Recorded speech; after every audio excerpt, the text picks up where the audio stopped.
Hi everyone, we are back with another session, and in this session, we'll be talking to Amy about her favorite destination in among beach destinations. So, one place that she loves among all the beach destinations in India, and this is specifically Indian beach destinations that we are talking about. Yes, We asked everyone to take a wild guess. I guessed Goa. That's wrong as per Amy. I didn't say it's wrong. That's not the favorite. I mean, Okay, so so I got a lot of guesses between Goa and Gokarna. okay, Okay, and it's neither of them. okay, great. I'm so glad I'm not the only one who is wrong. It's actually Okay. neither of them. When it comes to Indian beaches, the one place that I said I don't mind going and spending my time and staying there, Andamans. Oh, Andamans. Okay. Yeah. Yeah, I I, actually didn't I think about it. that's the problem. Nobody does, and which is great in a way. Because half the charm of the beach is because people don't think so much about it.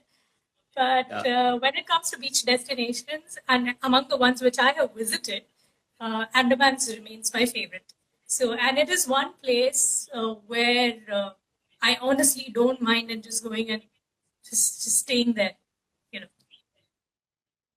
I mean, yeah. So uh, we can actually think why it is the favorite place because the beaches over there are unlike anywhere else in India. Are like absolutely clean. Um, the very the vi- beautiful, the very very aquatic life beautiful. is very vibrant and it's altogether different touch. I mean, unlike anywhere else in India. Absolutely, and it's got a bit of the Goa vibes if you're looking for, and at the same time there's so much of serenity there, and most importantly, the water is like so clear.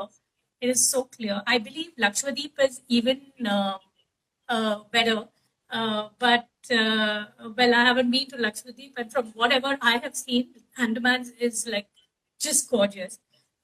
We talk about beaches in Thailand, Phi and Krabi and those. And if I have to equate or say something which is even better, it is Andamans. It is actually the beaches of Havelock Island and around.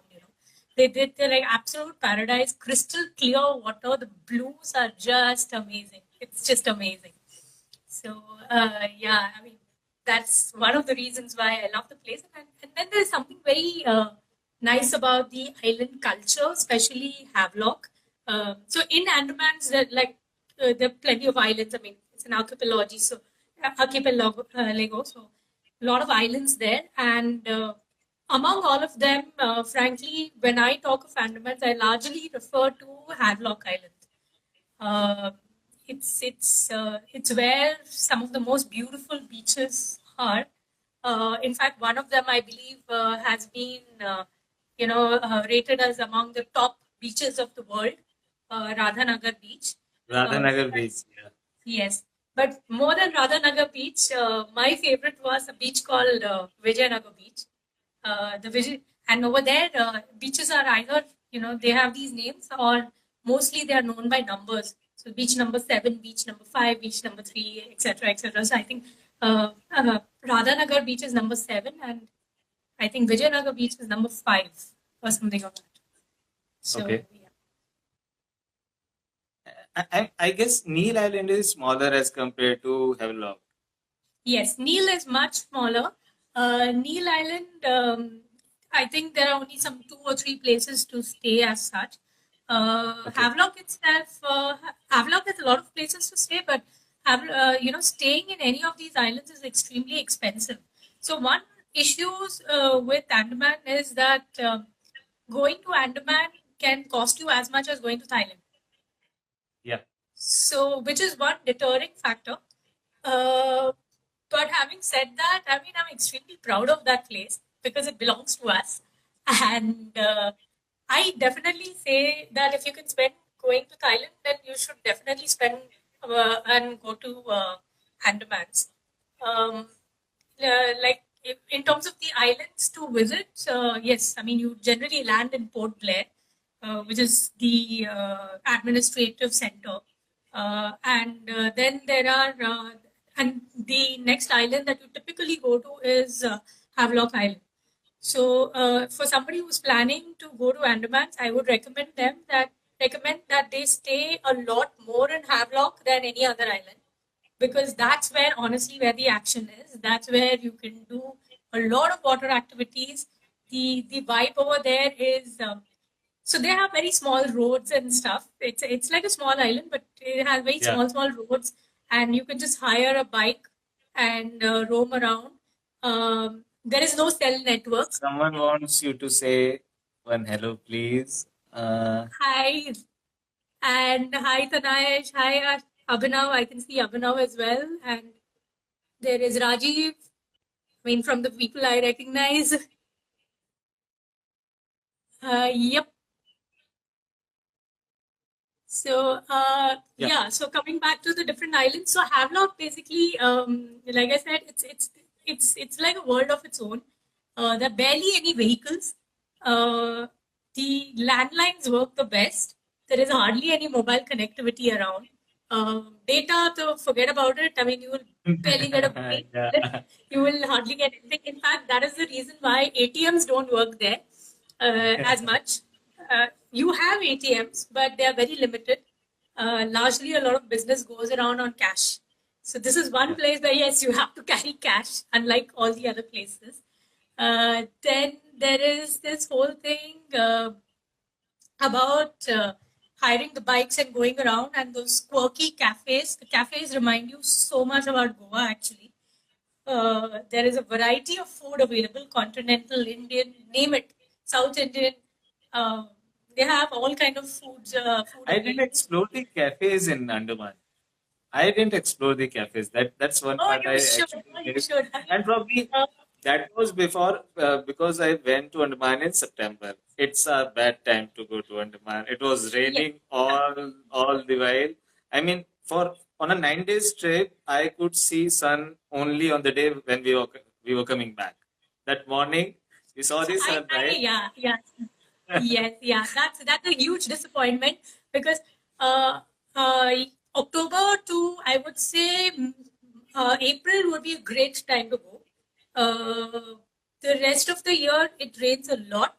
The water Yes. is also not very clear, so you Yes. can't really dive or you can't really do any of the underwater activities and stuff over there.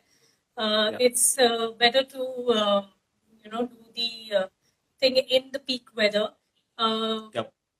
so yeah, so cafes, etc. They follow pretty much a similar seasonality, except that over there you don't have a floating population. You have a residential population. You have people who are very core to Havelock and they stay there. Right. So they have their own homes and all, but they generally operate on peak between October to April. Right. And yeah, there is this whole it's like going to any of these foreign destinations where you can actually sign up for sea walks and scuba diving and sit. You should stay there and actually do a scuba diving course because that is honestly my first experience in scuba, and that is when I discovered that I love scuba, and I actually came back and did a course. So Okay. I actually ended up doing the certification thanks to the Andaman experience. And frankly speaking, the Andaman dive was one of my best dives till date. I've done quite a few after that, and each one was amazing. But personally, I think the Andaman one was the best. The water was so clear, the visibility was like just amazing, and that was the first time I saw clownfish and those exotic corals that people talk about. The colors underwater, it was stunning. It was just stunning. And this was mostly around Havelock. Uh, but like I said, there are other islands also. So I actually decided to remove the whole Neil Island from my itinerary and spend extra time in Havelock. Okay. And the remaining time I spent in doing day trips from Port Blair. So from Port Blair, you can do a lot of these island hopping tours Right. and go to various islands. There is Jelly Boy Island, and then there is Northern Island, and then Ross Island. Ross Island is Among all, just yes. across a small, I mean, Yeah, so it can all be of them seen. are across. Yeah, if you're standing Right. at that jetty, which is at Right, Havelock, right, at right. Port Blair, you can see Port Blair. most of the islands around. Okay. So it's not very far. All these islands are not very far, and it's very easy to get into these island hopping tours. In fact, there are a lot of operators. Once you go to the jetty, you'll find a lot of operators who offer you this tour. Right. Among all of them, frankly, one place that I highly recommend is Ross Island. Ross, yeah. It's a beautiful island per se, and I loved it because of the history also, which is associated with it. It kind of gave me a very Lara Croft kind of a feel with all those gnarled roots, taking over Yeah. the ruins, and they have actually curated it also pretty well. They have put signages to explain what was where. So Ross Island basically used to be the center before Port Blair. So for the British, Ross Island was their residential island, and it was after a few earthquakes and tsunamis and stuff that they decided to move to Port Blair. Port Blair. So till then they had their entire residential quarters over there, and you will see officers' quarters. Then you'll see a church. You'll see a cemetery. Then there is this whole dining hall.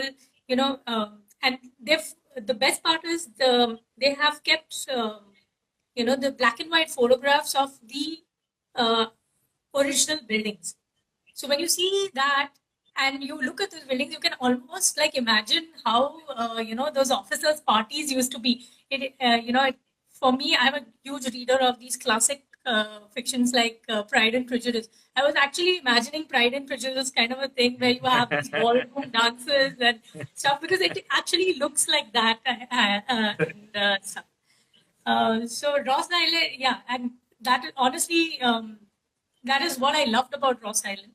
Sadly, I think they give you only about 1.5 hours or something, and that wasn't enough for me because there was so much to actually, see around, small things that you could see around and enjoy the whole thing. There is also a light and sound show that they say that happens in Ross Island, but that was again something that I missed. I did not see that. Missed it. Yeah, didn't know about it. So there is another light and sound show which is very more popular, which is the Cellular Jail one, which is in Port Blair. Right. Yeah, and that honestly is one of the best light and sound shows that I've had in India. Yes, there are others also. So, like I said, one of the best, and it's very. I think it's in the voice of Om Puri, and the thing with it is, one of the things that I realized about it is before you see the light and sound show, it is better to go in the daytime and see the Cellular Jail itself. Yes. It is a very, very hard-hitting kind of an experience. It's very melancholic. I mean, you kind of wonder what these guys went through. The stories that it holds are just so ghastly. And once you have seen that, then you should go for the light and sound show because that is that helps you understand the whole thing so much more better.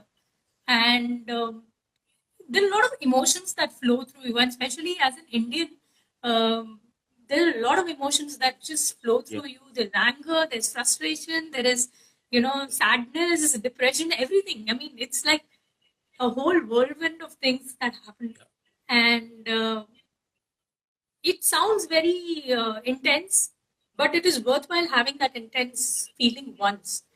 And which is why I highly recommend people that, if you are going there, do not miss the Cellular Jail, both at daytime and during the light and sound show. So there's Port Blair, there's island hopping, then there are these very offbeat kind of islands called Baratang Islands. Now, Baratang Island is a catch-22. The reason I say that is the journey to get there is very painstaking. You have to take a lot of pains to get there. And when you get there, after you get there, it's very subjective. Some people say, "बस इतने के लिए आए हम लोग," and for some people, it's like, "Oh man, it was worth it because of the journey." So I'm of the latter, which is basically it is worth it because of the journey. Whereas if you ask my husband, he'll like, "पूरा दिन चला गया and इसके लिए आए हम लोग." So yeah, so it's a catch-22, and I leave it to the viewers actually or the readers on my blog to actually make a decision whether to go or not.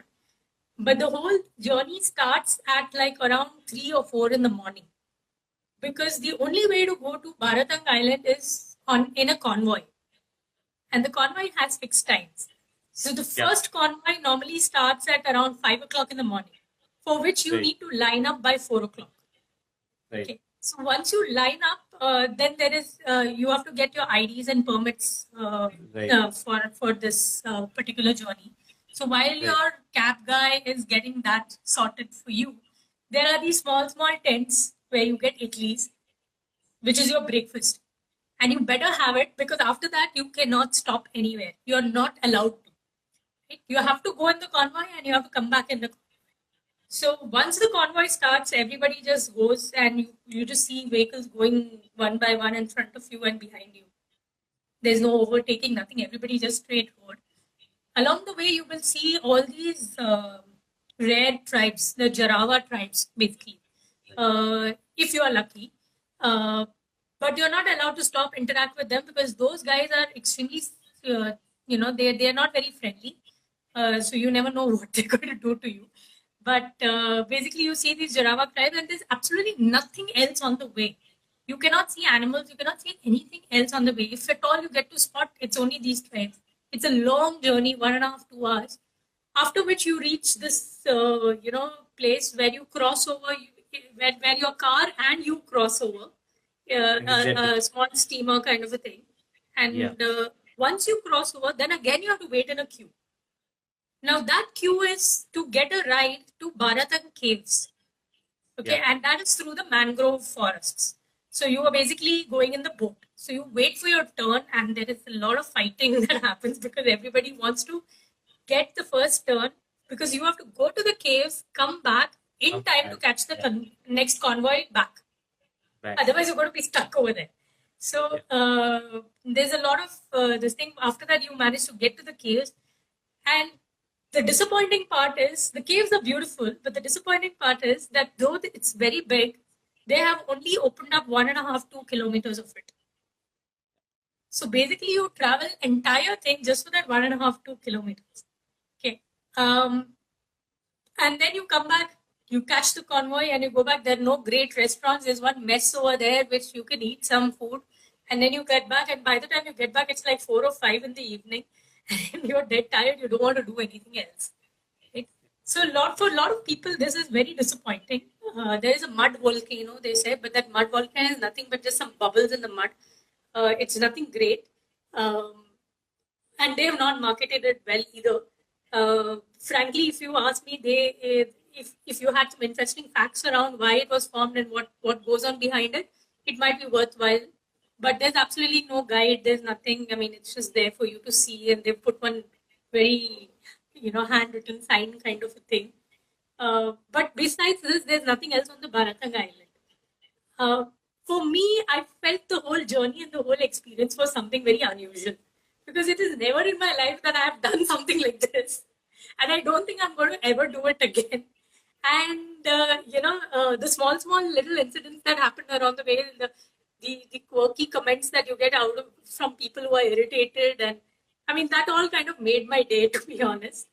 But if I have to, if you ask me whether I recommend you go there or not, I honestly leave the choice to you because if you're as adventurous as I am, then maybe yes, and you don't mind the journey over the destination. But if it is somebody like my husband, he'll be like, I'd rather spend that time, looking around Port Blair or going to some other place. So there Which is is this also small settlement of this tribe on the other side of this stretch. It's Yes, round the about northern. 30 kilometers. Yeah, so just where that ends, there is this settlement very close to it, and if you have a very good zoom lens, you can actually see these guys. Yes, yes, And and photography they are on not way very is not friendly. allowed.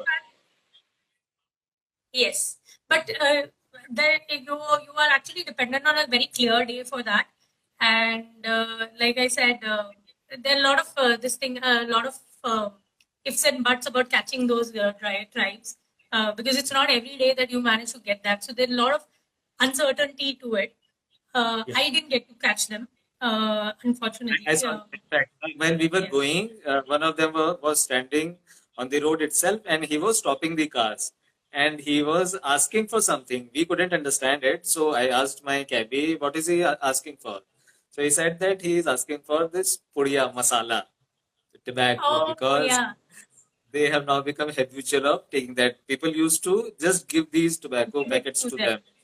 Yeah, and Yeah. now they have actually started asking for it, stopping the cabs and all. So it is very strictly told to all the cabbies from the administration side that you should not stop and you are not going to Stop. talk to me. You are not going to Yeah. give anything to them.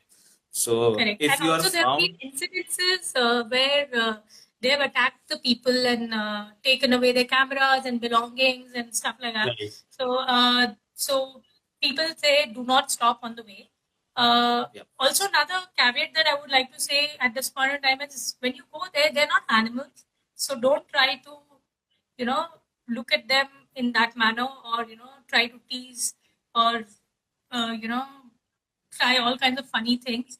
I mean, they're yeah, humans after all. It's just that they're yeah, not habituated to people like yes, us. And yes, I saw a lot of tourists trying to do all kinds of funny things there. It's not required and it's not fair. yes, Ultimately, it's absolutely, their territory we are going into. yes, So, yes, maintain your distance, maintain a certain amount of uh, dignity and leave it at that. So if you yeah, get to cite it, you get to cite them, and that's it. That's just leave it at you know. right, right. Okay. So, Andaman is very famous for all type of water sports. Havelock, Right. we know, is your favorite. Yes. What all do we find over there? I mean, in terms of adventure sports, would like to share some experience? So, like I said, the scuba diving is one of the main things there. And frankly, in India, there are very few places that you can do scuba diving. So, there is Andamans. There on the western coast also there are a couple of spots. Goa is also there, but Goa you will never get that visibility that you get anywhere. Any of the other destinations. There is Murdeshwar, which is in Karnataka. That is a great diving spot. Then there is Pondicherry on the eastern coast, where you have a few dive spots and one or two other places in general. But largely, when it comes to scuba diving, it is Andamans and Lakshadweep. Right. Naturally, so because the water over there is conducive for it, and Yeah. the visibility is just amazing. Right. I mean, there are, and when I say there are dive spots, I'm not just talking about dive spots in and around Havelock Island. Even there are dive spots in Port Blair and around there. So if you go Right. to Northern Ireland and Jolly Boy and all that, there are spots over there where you can dive. Uh, Right. so diving is definitely one of the things that attracts people there. Snorkeling is another one, but snorkeling, honestly speaking, I think because of again tourist behavior, the snorkeling is on a leash, literally. So they give you a tube and then they take you along. So I told them Right. also, I said, look, I know how to swim. They're saying, no, we cannot risk it. So they drag you along. And that honestly is not snorkeling for me because I've done free snorkeling otherwise. So snorkeling can be a little bit disappointing, but for beginners, it's great because you really get to see some stuff without, like for people who are scared of diving, it's a great way. Another thing is sea walks. So Yeah. so basically they give you that whole bubble head kind of a thing, and you go underwater and you're able to walk around the bed, limited walking around, and you can see the thing. So it's a lot easier than scuba diving, but little restrictive because you cannot just dive around and see. Yeah. Then there is something called as a partial submarine. So it doesn't completely go underwater. So the top is above the water, but there is a fair bit which is underwater. So it's for Okay. people like elderly people and stuff who do not want to do any of these things and do not want to get wet or anything of that sort. So there are these submarine, semi-submarines which operate largely in Port Blair. Okay. Then there is, of course, all your motor, scooters, water scooters, and the paragliding and those activities. Yeah, and you have all your banana boat rides and Boat, the yeah. works, basically. Yeah. Okay. So That's there's interesting. plenty to do there, and yet nothing to do there. Cafe hopping and beach hopping are two things that I recommend, especially on Havelock Island. Uh, so beach hopping largely because each beach has a very different characteristic to it. So in Havelock itself, for example, there is Kala Pathar Beach where you have these Kala black Pathar. stones around, Yeah. and then there is this Govind Nagar Beach and Vijayanagar Beach which have these driftwood kind of things. Radhanagar Beach has a very different kind of a curve and stuff. So each beach has a different characteristics. It's great to actually go beach hopping. Yeah. One of the activities that you can do over there. I miss this Elephant Island, Elephant Beach. Like, Elephant Island, Elephant Beach. So Elephant Island and Elephant Beach is almost like Pattaya or Phuket, where you have tons of operators doing all your water sports for you. So when I say water sports, I'm talking largely about banana boat rides and your paragliding and water right. scooters and those, couches, water couches and stuff. So it's largely that. There are two ways to get to Elephant Island or Elephant Beach.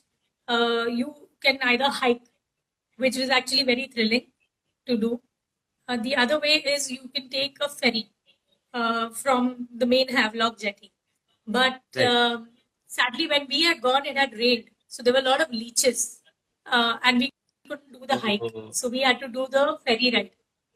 So we had to take the ferry and go to Elephant Island and then come back. Personally, if you ask me, Elephant Island per se is just great to do these activities. If you really want to lounge around or just enjoy the beach, any of the other beaches would be a better idea, actually.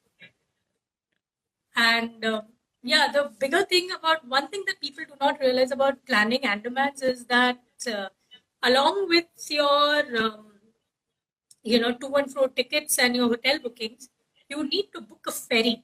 So especially to get to Havelock and Neil Island, you need to book your yes. ferry, and you need to book Right. that well in advance because there are very limited ferries and limited seats. Right. Right. So there is a government ferry which happens every day, but government ferries do not book in advance, so you have to go and wait in the queue over there. Right. The other option are these private ferries. You can book them online. I think booking normally opens about 2 or 3 weeks in advance. So you can go and book them online, and that's a better deal, better service, better deal as well. They come on time and go on time as well. But you have to book those well in advance. Your hotel guy will also not be able to do this for you. You have to do it. Second thing is when you are booking your hotels, just remember that after you have booked it online, you call the hotel and confirm because their internet connectivity is pretty delayed and pretty limited. So sometimes they do not get the booking. So you shouldn't be in for a shock when you land there and you say कि हमारे पास booking नहीं है. So Someone has asked one question. Do we get ship from mainland to Andaman? Yeah, that's Abhinav. So yes, we do get ships from mainland to Andaman. They are not as sophisticated as your cruise ships and These stuff. are cargo ships, and there are a few. No, there are passenger ships as well, but they are limited. They are mostly government. They're limited. I think Yeah. it takes about an overnight or two to get there. You get them from Chennai and from Kolkata. largely. And the booking also is not online, so you need to go there and do the booking. Because I searched Yeah, for it before I traveled. I think you can't do it online. You'll have to go there and do Yes, it. yes, Yeah, yes, yes. And these are basically container ships, and they have created few cabins. compartments for cabins for passengers in that. But these are basically cargo ships. Yeah, I'm not sure whether it's cargo ships or not, but I do know that they have limited ships. Yes, It is better to take a flight. So it's more convenient to take a flight. There are a lot of yes, flights yes, now, yeah, or at least there were. Chennai and Kolkata are the most frequent. Uh, most of the other flights are via Chennai or Kolkata. So yes, I think there is one flight which is direct from Bangalore, or it operates only seasonally. So I think it starts during the peak season and then they stop after a couple of months. So right, it is better to take the flight and go there. right. But there is no, as far as the islands are concerned, there is no other option but to take those ferries, Take the and ferries. one must remember to book them well in advance, because otherwise you go there and your entire plan will go for a toss if you are not able to get the ferry, which takes Right, you across. right. Yeah, yeah, yeah. So in fact, when I went there, while I was coming back from Neil to Port Blair, it was raining very heavily, and the sea was turbulent at that time. So it was an altogether different experience. The Yes, ship like going this. I it's mean, it like you're was scary and it was good. Yeah. Yeah, but these the private ones are quite well equipped. Yes. So they have medicines on board, proper seating for you. Yeah. They have this PA system which keeps announcing things. So pretty much well taken care of. Yes. Yes. So, is there any specific cuisine that we know that's limited to Andaman? I mean, Andaman is famous Not for really. some. That was something very unusual. So, except for the tribes, which are the very unique cultural infusion. When you think of it commercially, there is no specific cuisine or dish that or art for that instance, which is true to that particular island. In fact, I was having a chat with some of these guys, and they said, "Whatever art you see, we get it from Pondicherry and Chennai." So, so when you go to the islands per se, because of the huge population of Bengalis and South Indians, you get a good fusion of the two. So you'll get a lot of Bengali food as well as a lot of Tamilian food. So you'll have your idlis, and at the same time you have your aloo and puri and those. It's a complete mix of the two. So yeah, it's largely that kind of a fusion that you will get. But when it comes to Havelock Islands per se, like I said, besides this Indian fusion, you will also get a lot of continental stuff. So and surprisingly, it's very well made. So it really takes you back to Goa days and makes you feel really nice about it. Uh, but yeah, largely that is what it is in Andamans. I think Abhinav again is asking what can you shop in Andamans. To be honest, not much. Like I said, most of the stuff comes in from the mainland India. Yeah. Uh, in Andamans, keep all your cash to enjoy the beaches and the rides around. Um, one of the places that I recommend as a small day trip from Port Blair is Chedia Tapu. Chedia Chili. Tapu Yeah. is it's great for sunsets, and if you are an avid bird watcher, you would love it. Chedia Tapu has a lot of, I mean, obviously the name itself says Chedia and Tapu, like bird island. Uh, there are a lot of birds over there. It's great for photography. It's great for those, capturing those moments. And it has a very beautiful sunset as well. So that's another place which you can plan for when you And are the in and Port the Blair. road to Chidiya Tapu is Yes. like wow. It's I mean, yeah, journey, yeah. I really like the actually the road that leads to Chidiya Tapu from Port Blair.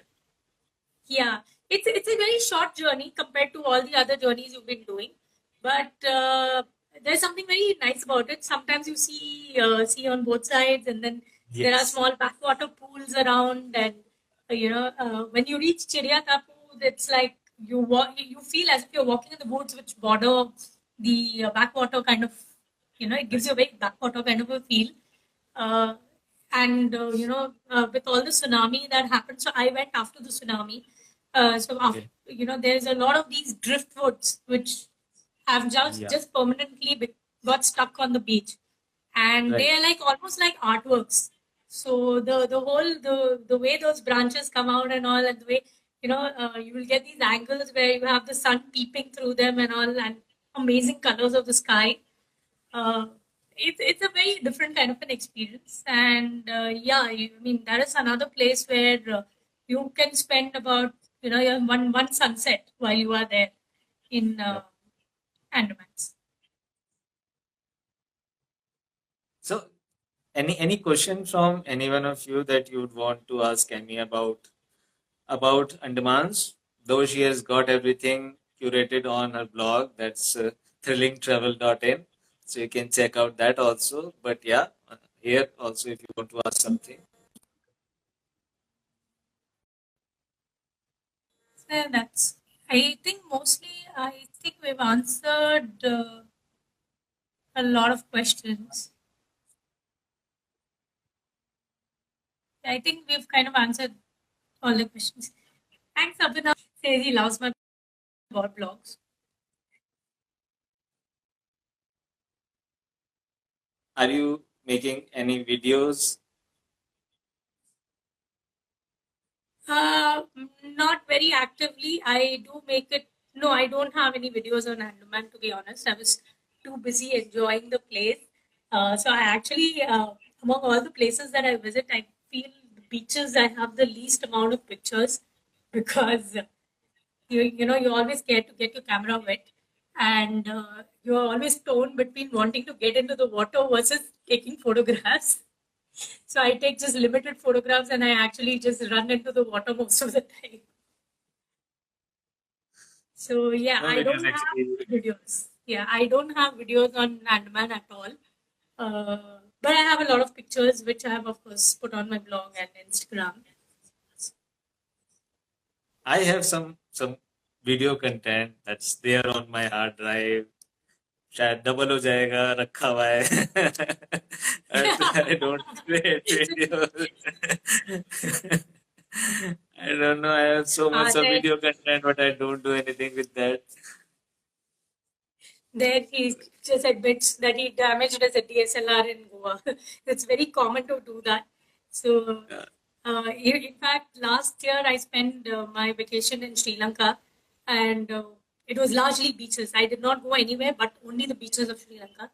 And I Okay. think I've taken the least amount of pictures among all my journeys because I was just too busy enjoying the beach and the water activities, and you definitely don't want that having at the back of your head. If you leave it on the sand, somebody might just flick it, or water might get into it. So best leave it in the hotel room. Come enjoy the place, and forget about GoPro taking comes in pictures. handy for beach destination. I mean, you just True, take it, go and I do have a Go. No, no, I do have a GoPro. I do use it for underwater photography and stuff. But see, that's the thing. Once you get that GoPro onto the beach, I do want to be the caretaker of it. I just want to leave something and just enjoy it. So yeah. during the activity, I do it. After that, I just go drop it off in one safe, either the car or the whatever the hotel room, and I just forget about it because I after that I just want to enjoy. Yeah, I don't want to hold on to another possession and just worry about it while I'm enjoying. Yeah, agreed. And that happens with me many times. I have to choose whether to take the camera, not to take it. What if I get something and I just miss it? So it's a I trade-off. know, I know. It's a trade-off. But see, I found a way to handle this better in the mountains. When it comes to beaches with the proximity to water, I can't trust myself. I know I will do something wrong with it. So I tend to leave. I take my pictures. So during sunset, I come, I take my pictures, then I rush back and I actually go drop it back and I come back again. So during the day, after I've taken those few morning pictures when the sun is harsh and all that, I just forget about it. I go drop it back, and then again I'm back on the beach just enjoying myself. Okay, what about nightlife at Andaman? Sorry. How is the nightlife at Andamans? So the nightlife is also pretty like you don't have your discos and stuff, but there are enough bars and late night cafes and stuff. People do go on eating till late night and all. But and I did see a lot of pubs and stuff around as well. Um, there are a lot of foreigners who visit, so it's got a very Goa kind of a vibe. But at the same time, like I said, it's a little quieter. So it's not very brushed. So it's not like you come out of the hotel room and you'll see one whole line of cafes. Those are like, in clusters. So there'll Right. be cluster and that is why you don't really get disturbed. So you just enjoy, go back to your room, go to sleep. Another thing about Andamans is that they say is that it's very safe because it's like चोरी करके कहाँ जाओगे? That's what कहाँ the जाओगे? cab guy Yeah, was telling us. yeah, चोरी yeah. करके कहाँ जाएंगे हम लोग? हम यहीं पे रहेंगे. There is no other way, so we don't steal. Right. So that's the and there's hardly any crime there because of that reason, because you can't get away with things. So automatically Yeah. there is some amount of discipline that happens over there, and probably another reason why I love Andamans, because I'm like, okay, I can just walk around without worrying about anything. Yeah, so these islands are pretty safe, Havelock and Neil, because they're just so small, and if you steal something, there is no place there that you can run They to. can go anywhere. Yeah, they practically know each other. I Yeah. still remember the day we arrived. We met this cab guy at the jetty, and he drove us to the hotel, and he gave us his number, and he said, "जब भी आपको चाहिए, you don't use your phone because you will never get through. Use the landline from the hotel, Hotel. and I'll Yeah. come and pick you up." Yeah. So he was one, and he was so sweet. He was literally like a guide, without giving the name, like without getting the designated guide status. He told us, he pointed out, while he was dropping us to the hotel, he pointed out to important things like, यहाँ आपको ATM मिलेगा, यहाँ आपको, you can rent a bike from this guy, you can do this from Yeah. here. So there are no petrol bunks. So over there, you quite like Goa, you get that bottles which are filled with petrol. So Right. where do you get those bottles? कहाँ जाके लेना है, कैसे लेना है, etc. He actually told us the entire bit, and it's quite charming actually. So uh, I think there's some bit of charm in that simplicity that you find over there. Yeah, in fact, on these islands, Neil and Havelock, you can go for these rented bikes and scooties, and they are just amazing way to just hop around everywhere on the islands. Yeah. For Port Blair, you can actually book a cab Yes. because Actually, you it's like get enough bigger. auto rickshaws also, because over there Yes. it's not a very big island. So you can even rely on the auto rickshaws. You don't really need the cab unless you are doing those day trips. Right, right. So once you're on the islands, it's not very expensive, but the stay in Havelock is expensive. Yeah, Uh, it's pretty yeah, expensive. it's does take up a lot of your budget, especially if you're going with a family. Most likely, you will not go into these backpacker kind of hostels.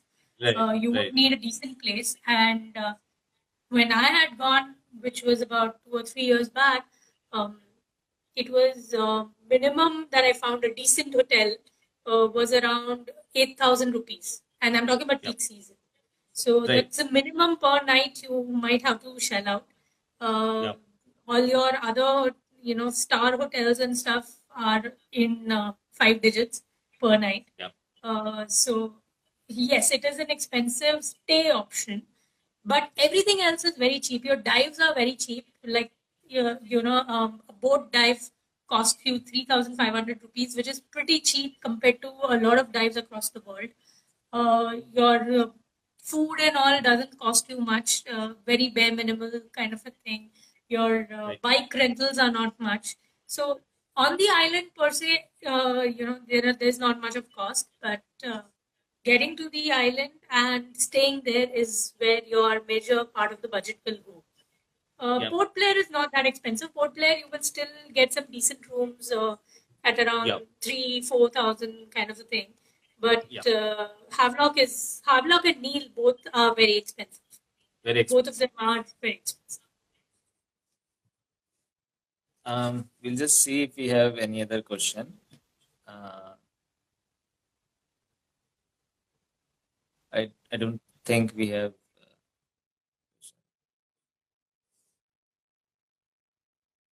I'm sorry, Vishal, I didn't see yours. Okay, now she I'm is really saying, sorry. Please forgive me for this one because I honestly didn't see your comment earlier. So, but I'd be happy to answer if you have anything right now. yeah, if you have any question, please shoot it. So we've got a very fair bit of idea about Andamans now. Yesterday we covered Ladakh. I've got the entire itinerary, and now we have for Andamans. Yes. So if any one of you is planning to go to Andaman or Ladakh or any other place, just visit the blog once, and yeah, you can send your queries either through email on the blog, or you can follow Amy on Instagram, Twitter, and Facebook. The handle is same, Amy Bhatt. The website, the blog name is thrillingtravel.in. And with this, we come to an end with this 5 session series that we had with Emmy. Uh, if you have further suggestions as to what topic we can pick up, we'd probably request Emmy to do some more live sessions with us. If you have some interesting topics, do let us know. We can go live. And yeah, it was great interacting with you, Emmy. Thank you so much. Yes, it was fun actually. It was quite a nice set of talks that we had, and I hope people found it useful as well. And yeah, I look forward to any future talks that we may have. Uh, like you said, I'm available on the blog, I'm available on my social channels, and we will be in touch on all those. Thank you so much, guys. Thanks for joining in. Thanks, Amy. Thank you. Liz signing off. Have a nice day. Bye bye, everyone. Bye. Bye. See you.